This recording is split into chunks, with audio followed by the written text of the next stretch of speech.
Assalamualaikum warahmatullahi wabarakatuh.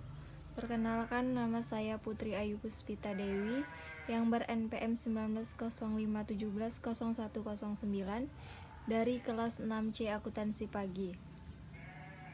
Di sini saya akan menjelaskan tentang sampling audit dalam pengujian substansi.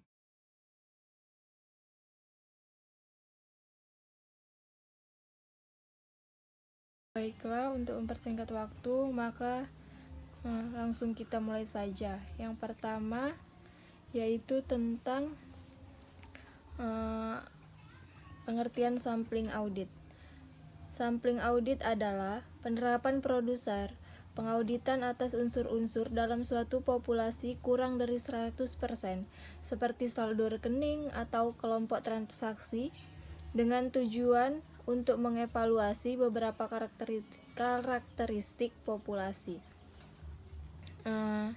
Audit sampling juga digunakan untuk mendapatkan informasi tentang jumlah-jumlah rupiah, digunakan dalam rangka pengujian substantif untuk mengumpulkan bukti tentang kewajaran asersi manajemen dalam laporan keuangan. Rencana sampling dalam pengujian substantif dirancang untuk yang pertama itu memperoleh bukti bahwa suatu saldo rekening tidak salah saji secara material, misalnya nilai buku piutang dagang. Dan yang kedua, membuat suatu estimasi independen mengenai jumlah tertentu, misalkan nilai persediaan yang tidak dicatat pada nilai bukunya. Selanjutnya yaitu ketidakpastian resiko sampling dan resiko audit. Sampling audit dalam pengujian substantif dipengaruhi oleh risiko sampling maupun risiko non-sampling. Risiko sampling yang berkaitan dengan pengujian substantif yaitu yang pertama, risiko kesalahan menerima. Biasa disebut risiko beta, yaitu risiko bahwa sampel yang mendukung kesimpulan bahwa saldo akun tidak berisi salah saji material, padahal kenyataannya saldo tersebut itu salah saji secara material dan berkaitan dengan efektivitas audit.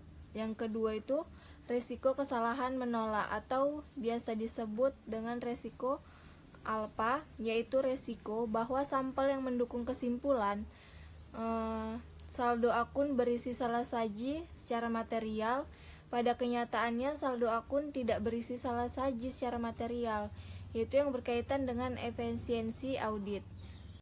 Kemudian pendekatan sampling statistik. Ada dua pendekatan sampling statistik yang digunakan auditor, yaitu yang pertama sampling PPS. Sampling PPS itu suatu pendekatan yang menggunakan teori sampling atribut untuk menyatakan kesimpulan dalam jumlah nominal, bukan sebagai tingkat penyimpangan. Jenis sampling ini bisa digunakan dalam pengujian substantif atas transaksi dan saldo-saldo.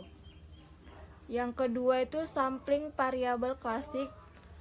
Perbedaan kedua pendekatan tersebut ialah bahwa sampling PPS didasarkan pada teori sampling atribut, sedangkan sampling variabel klasik didasarkan pada teori distribusi normal. Tujuan utama sampling adalah untuk melakukan estimasi secara independen atas kelompok transaksi atau saldo. Kemudian itu ada rencana sampling. Tahapan-tahapan dalam rencana sampling adalah yang pertama menetapkan tujuan rencana, yang kedua merumuskan populasi dan unit sampling, yang ketiga menentukan ukuran sampel, yang keempat menentukan metode pemilihan sampel, yang kelima melaksanakan rencana sampling, dan yang keenam mengevaluasi hasil sampel. Kemudian itu kita menentukan ukuran sampel, yaitu dengan rumus N sama dengan NB kali FK dibagi SD dikurang AS dikali FE yaitu dengan NB nilai buku populasi yang diuji. FK itu faktor keadaan untuk resiko keliru menerima yang ditetapkan salah saji di toleransi. SD itu antisipasi salah saji. Kemudian menentukan metode pemilihan sampel, ada 2 metode, yaitu metode yang paling banyak digunakan dalam sampling PPU adalah pemilihan sistematik, dan yang kedua metode ini membagi total rupiah populasi menjadi interval-interval rupiah yang sama dengan rumus IS sama dengan NB dibagi N. Selanjutnya, melaksanakan rencana sampling. Auditor menerapkan prosedur pengauditan yang sesuai untuk menentukan suatu nilai menurut audit untuk setiap unit logis yang diikutsertakan dalam sampel. Kemudian jika ada perbedaan, maka auditor harus mencatat nilai buku menurut audit dalam KK. Kemudian info atas selanjutnya akan dipakai untuk melakukan proyeksi atas total salah saji dalam populasi. Kemudian yaitu mengevaluasi hasil sampel. Auditor menghitung batas atas salah saji dari data sampel dan membandingkan dengan salah saji yang ditoleransi yang telah ditetapkan dalam rancangan sampel. Rumus batas salah saji yaitu BAS sama dengan PS tambah CRS. Kemudian mengevaluasi hasil sampel. Jika salah saji tidak diperoleh, maka faktor cadangan resiko sampling atau CSR terdiri dari satu komponen yang disebut presisi dasar atau PD. Rumusnya yaitu PD sama dengan FK dikali IS. Jika salah saji ditemukan, maka auditor harus menghitung proyeksi total salah saji dalam populasi maupun cadangan resiko sampling untuk menentukan batas atas salah saji terlalu tinggi. Selanjutnya yaitu BAS dibandingkan dengan SD.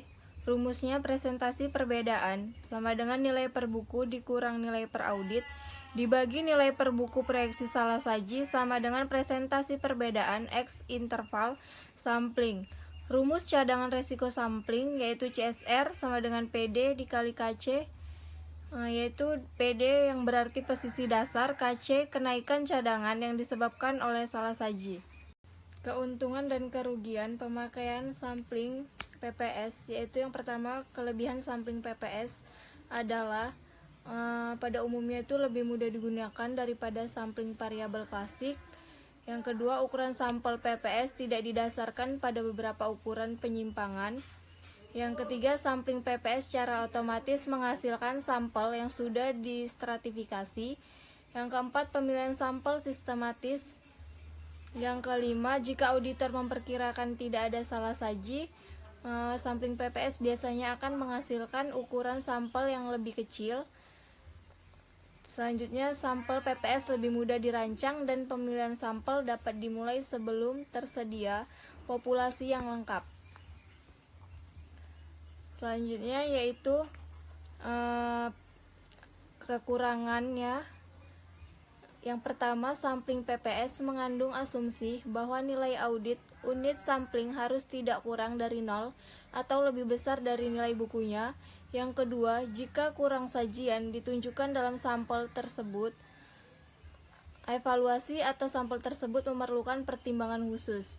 Sedangkan yang ketiga, pemilihan saldo 0 dengan tanda yang berbeda memerlukan pertimbangan khusus. Yang keempat, evaluasi PPS dapat melebihi ASR jika salah saji ditemukan dalam sampel. Yang selanjutnya yaitu sejalan dengan meningkatkannya jumlah salah saji yang diperkirakan, sampel yang sesuai juga meningkatkan. Kemudian yaitu sampling variabel klasik. Dalam pendekatan ini, teori distribusi normal digunakan dalam pengevaluasian karakteristik populasi berdasarkan hasil sampel yang digambarkan dari populasinya. Yang kemudian itu ada estimasi mean per unit yaitu MPU. Sampling estimasi MPU mencakup penentuan nilai audit untuk setiap item dalam sampel. Rata-rata nilai audit ini kemudian dihitung dan dikalikan dengan jumlah unit dalam populasinya yang ditemukan pada estimasi total nilai populasi. Sekian penjelasan dari saya tentang sampling audit dalam pengujian substantif yang dapat saya sampaikan. Apabila ada kekurangan dan kesalahan atau ucapan saya yang tidak pas, saya mohon maaf. Wassalamualaikum warahmatullahi wabarakatuh.